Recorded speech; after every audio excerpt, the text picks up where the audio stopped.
Hi, my name is Jackie Lee Price and welcome to Shadowboxing.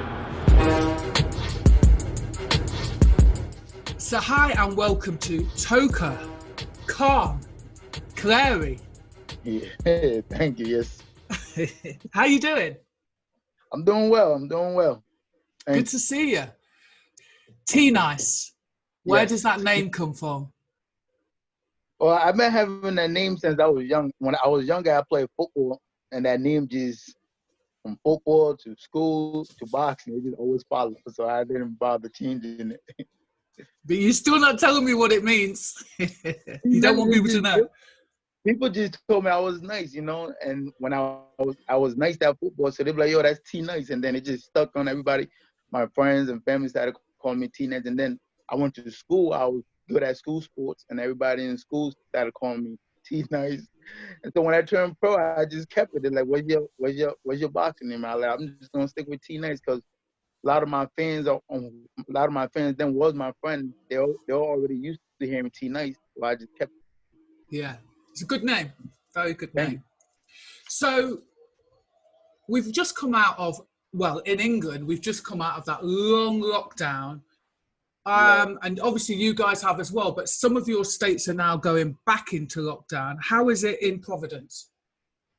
Well, we're out of lockdown. They just opened up our state a couple of weeks ago. So now the gyms are being open. They just started opening up the gyms again. So hopefully we won't go back into lockdown. They're just telling all the citizens and people who live in the states that we have to be very careful. We got to wear our masks and wherever we go. That's a little difficult because working out with masks on, it just feel weird. But I guess it's the rules. Yeah, I mean, just getting on public transport here and having to wear that mask, I'm struggling. I'm going to be honest. Right. So let's talk about your early career. So you started boxing at 14, didn't you? Did well in the amateurs. 2009, you got a silver medal in the Golden Gloves. And then in 2010, you get the gold. What prompted you to start boxing? What pumped me was when I was younger, I didn't really have the best childhood growing up. I was in the streets hanging with the wrong people. I was just aggressive and I don't know about, I could probably use the word angry. I was just angry and I got into a lot of fights growing up, as most boxers do at the at the young age. I got into a lot of fights and a friend of mine was actually going to a gym. And I was always wonder, why are you going to a gym coming back all sweaty? And he said, it's real good for you. It's discipline. And he said, I needed some discipline. And one day we were just messing around in a yard. And he seen that I was a southpaw. He said, oh man, you're left-handed. You could be a real good boxer because left-handed fighters are good. At that time, I didn't know what the hell he was talking about. Now, like, yeah, whatever. And I just didn't play no mind. And then one day he took me in there to watch boxing. His name is Jared. And I watched the kids that are like my age, and I was like, wow, these kids are nice. If I ever run into these kids in the street, they will definitely beat me up. And since that day, I just wanted to be like those kids in there, and I just stuck in there, and that's how I started it. Would it be fair to say, I mean, you were saying you were kind of running with the wrong crowd when you were younger. It sounds like a bit of a cliche, but would you say boxing saved you? Absolutely. I know a lot of fighters say this, but for me, it definitely helped me, definitely saved me, definitely put me on the right track, definitely gave me something to strive for, something to motivate me, something to keep me out the street. When I was younger, a lot of my friends and them used to, after school, that's when we got into a lot of troubles if we went to school and stuff. And I fell in love with the sport so much. After school, my friends would say, oh, we're going to Payne Park, we're going to Oak Hill. And I was like, no, I'm going to go to the gym.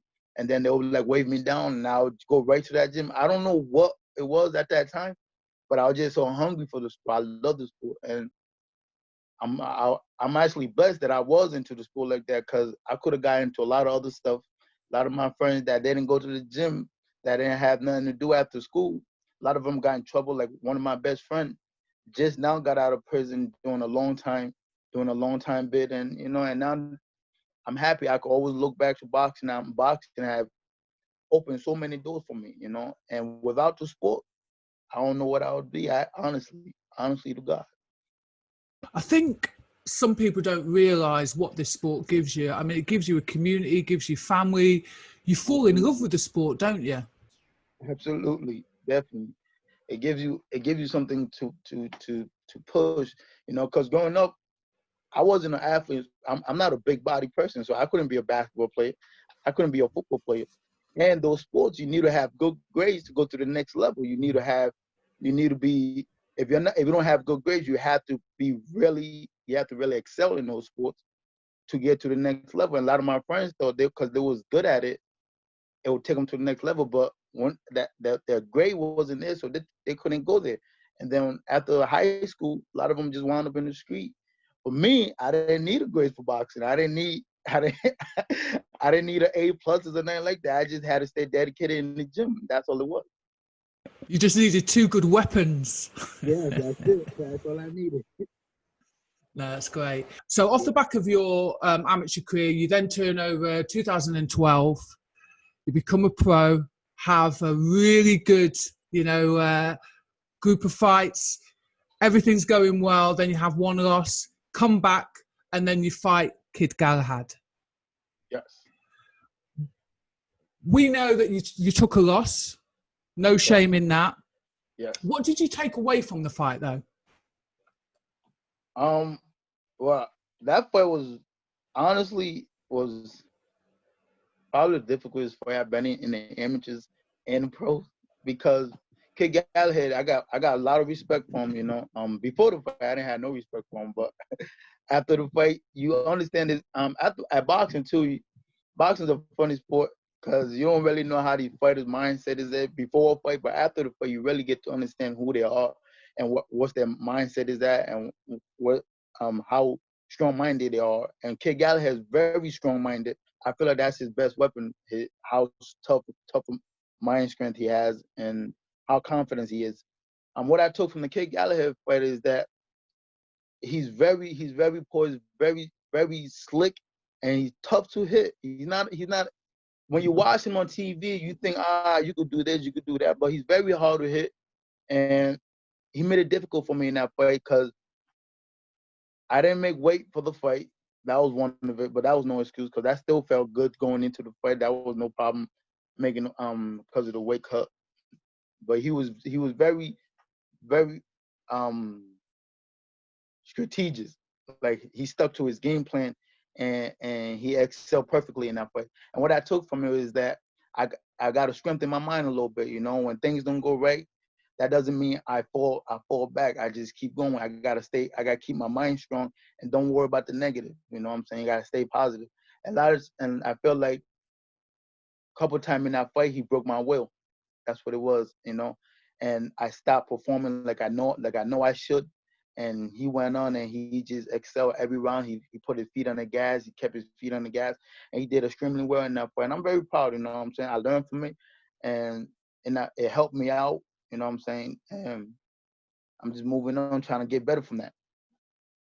It's interesting you say that at points that he broke your will, and this is where I think you really, you can differentiate between someone who's good and someone who's great.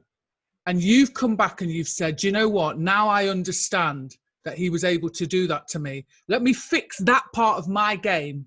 Right. And then we go again. Yes. Yeah. And that was obviously for an IBF eliminator title, wasn't it?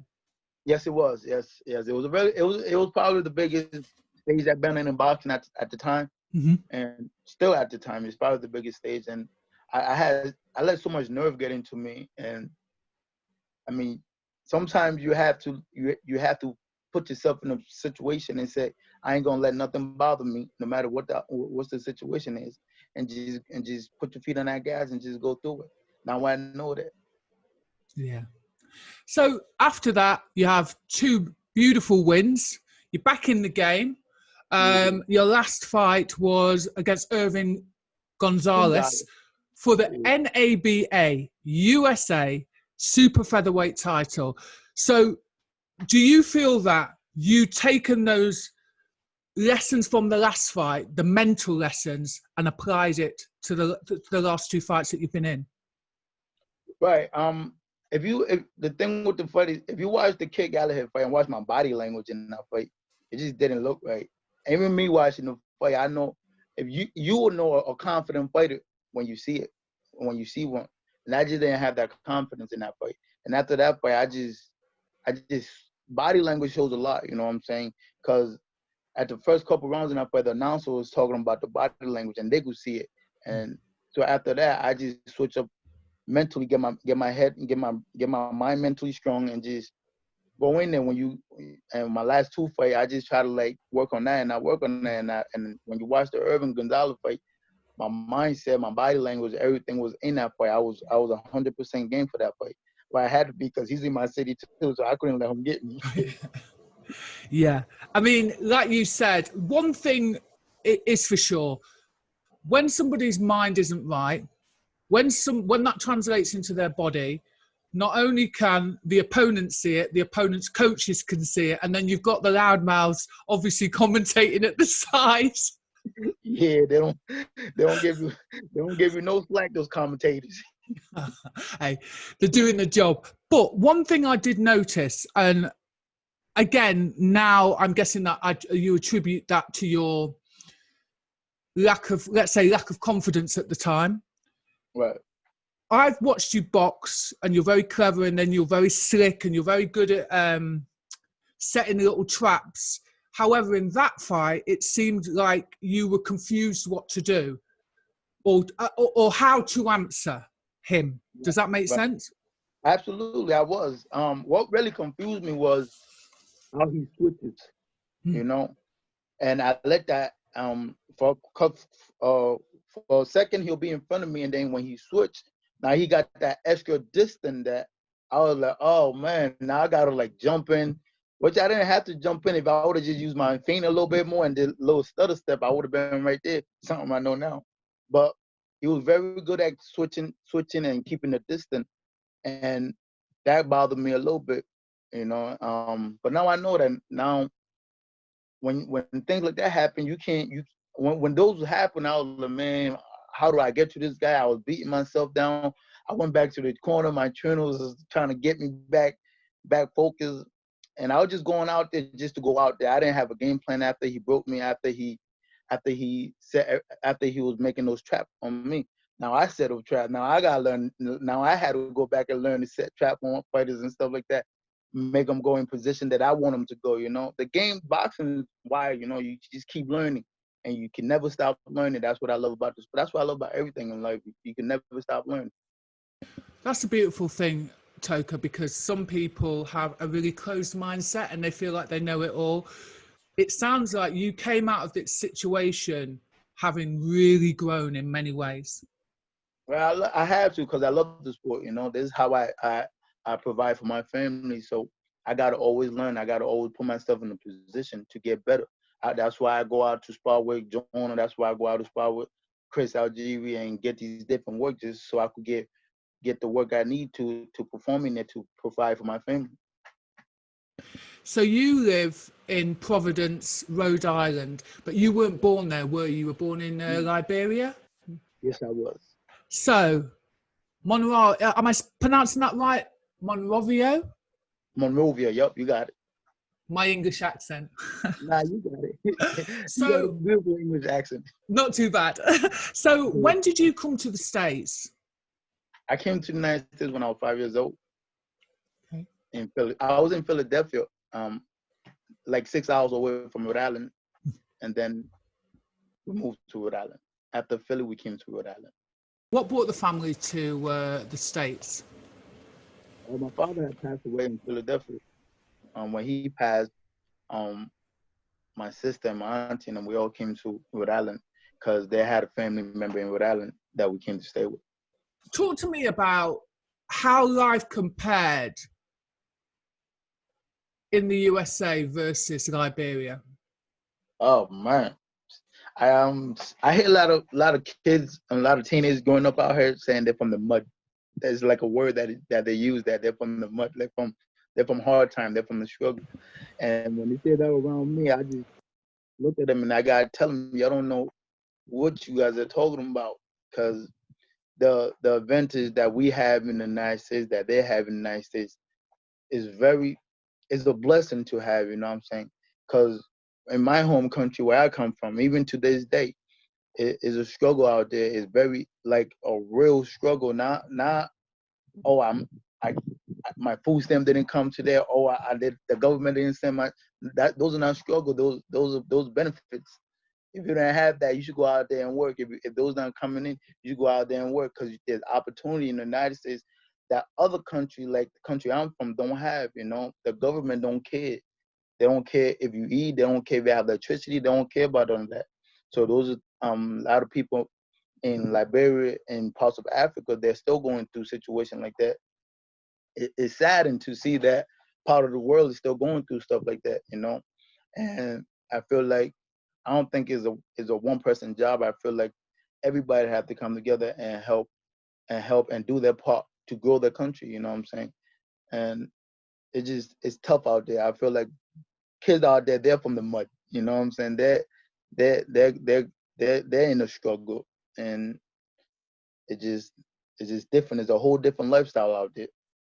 I think it's quite difficult for people that haven't come from a place like that to kind of comprehend how difficult it is. You know, Right, so absolutely. it kind of gives you an advantage in some respects, doesn't it? Yes, I do take it as an advantage, you know, because I've been there. I know what it is, and I know that every second that I live, everything I got could be taken away, and you know, and I could be with nothing, and I know what it is to go with nothing, you know. So I keep that in the back of my mind all the time. That's why I stay working. I got a little daughter, so that motivates me a tons too. You know what I'm saying? To get up and just go out there and work my ass off, no matter what I got to do.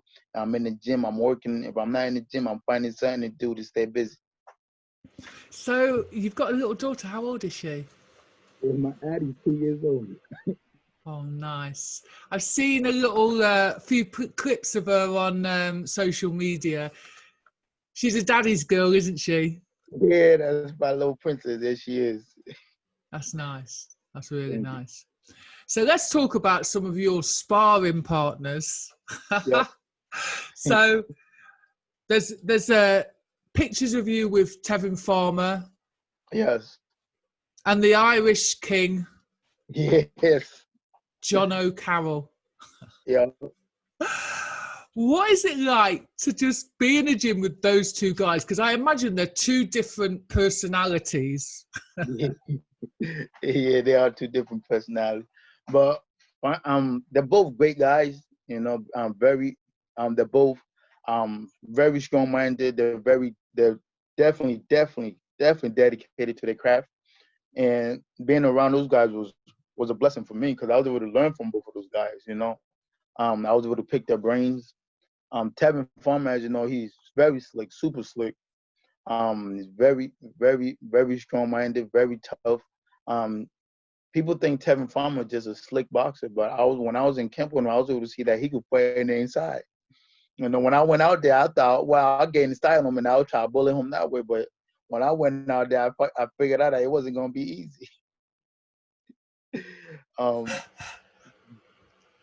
I learned a lot from him. I learned just watching his work ethic. You know what I'm saying? That was great.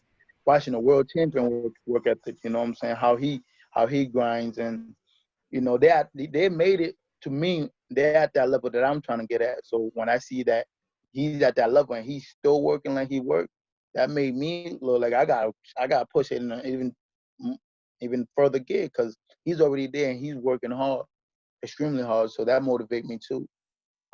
With my man Jono Carroll, man, I love Jono Carroll. I can't like he like you don't get bored around him. He's entertaining, very entertaining, high spirited. Come from a great family.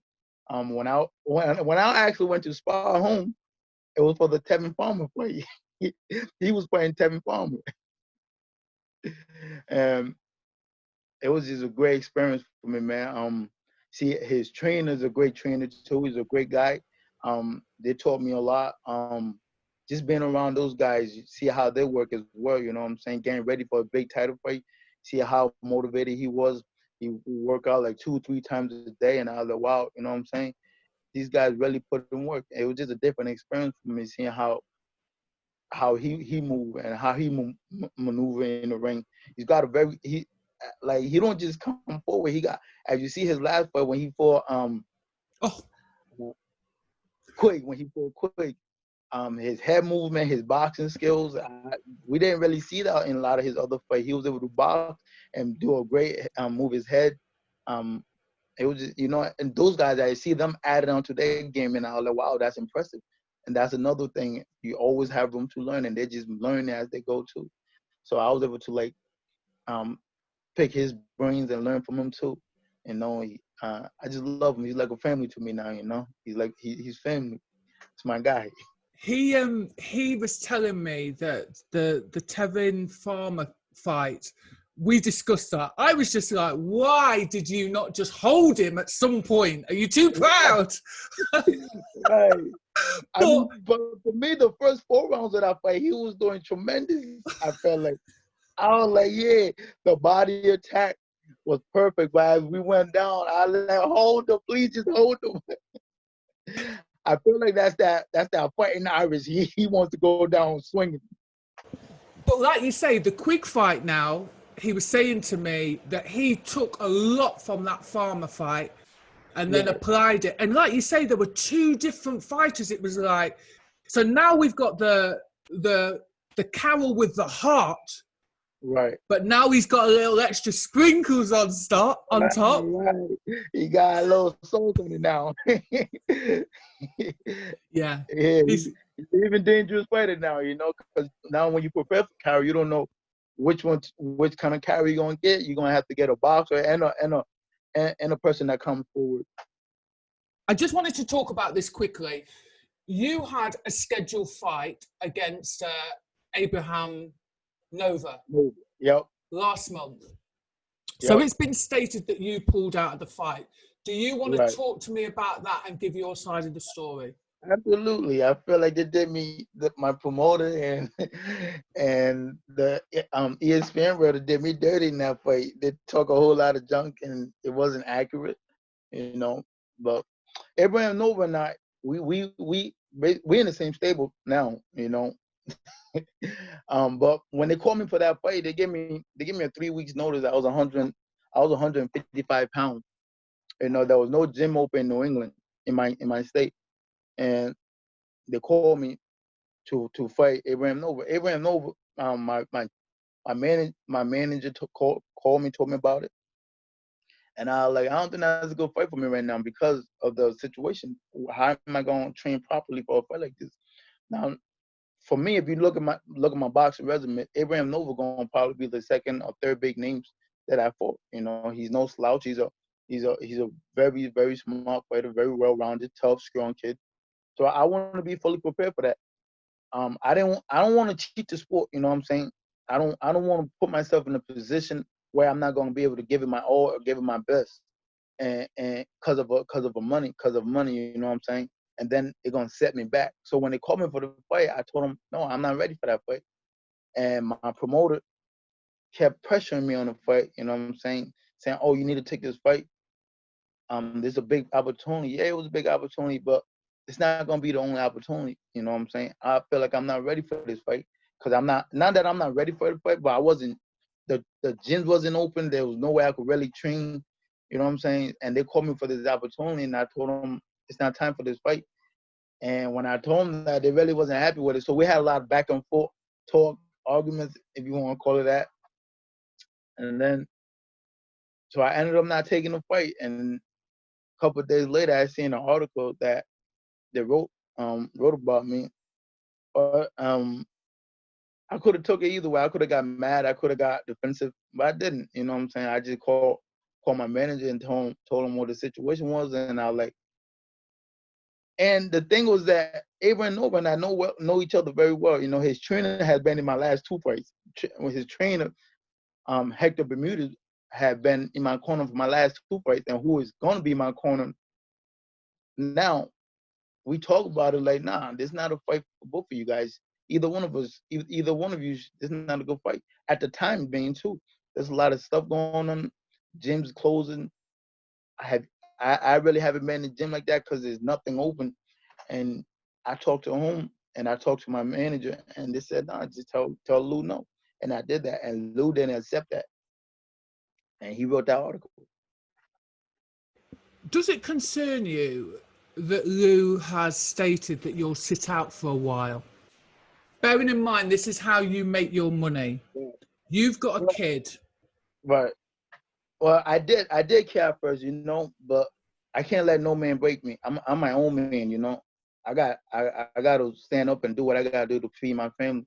And I will never let a man take food off my plate. Nobody could do that but me, you know what I'm saying? So if he said no to, if he's shutting that part of my program down, I'll find another program. You know what I'm saying? I'm a grown man. I've been in situations far worse than this. Ain't no way he gonna stop me from grinding, you know? So I'm gonna always do me. And boxing is a tremendous sport. It opens up door. And a good friend told me this, Jazzy Dickinson. He said boxing is filled with opportunities, you know, and he was right because after that fight came, they started calling me again. Oh, we got a fight for you. Oh, we want you to fight. I like, all right, now the gym's starting to open. I'll be in the gym. So now I'm back in the gym and the phone's ringing again. So that's how I feel. A lot of time people try to like put you in position that is not really best for you, but probably best for them. You know what I'm saying? And because they don't did some situation that they made a deal with certain places and they want you to finish off. But I'm my own man. You know what I'm saying? I'm always do what I feel like is best for me, and I ain't gonna take nobody advice. And if I feel like it's not the best advice, you know what I'm saying? So that's why I'm at in life. I'm keep striving. I'm gonna keep growing and keep learning. I'm glad to hear that you're going to hurdle those obstacles, whoever puts them in your way. Yeah. That's good. Well, thank you very much for giving us your time. It's nice for the British fight fans to get to know, you know, the fighters across the pond. So, yeah, I wish you all the best and thanks very much. I appreciate you. I appreciate this so much. And I love the British fans. I love the British boxing community. They're great, and they're doing big things in the boxing world right now. And I appreciate you for having me on your show, and I can't be thankful enough. Thank you so much. If you like this video, please go ahead and give it a thumbs up. If you're not a subscriber of Shadowboxer UK, we'd love to see you, so please go ahead and subscribe now.